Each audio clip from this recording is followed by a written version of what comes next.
तो देखिए दोस्तों, इस प्रकार की अगर धार को टूट जाए तो उसको पुट्टी से कैसे बनाते हैं वो आपको बना के दिखाता हूँ। चलिए धार को बना के दिखाता हूँ पुट्टी से कैसे बनाते हैं।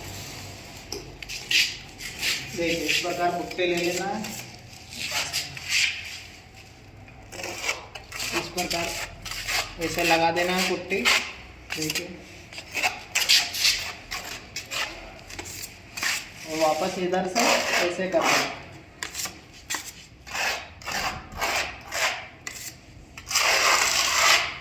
देखिए इस प्रकार धार को अगर टूट जाए पुट्टी से इस प्रकार बना सकते हैं।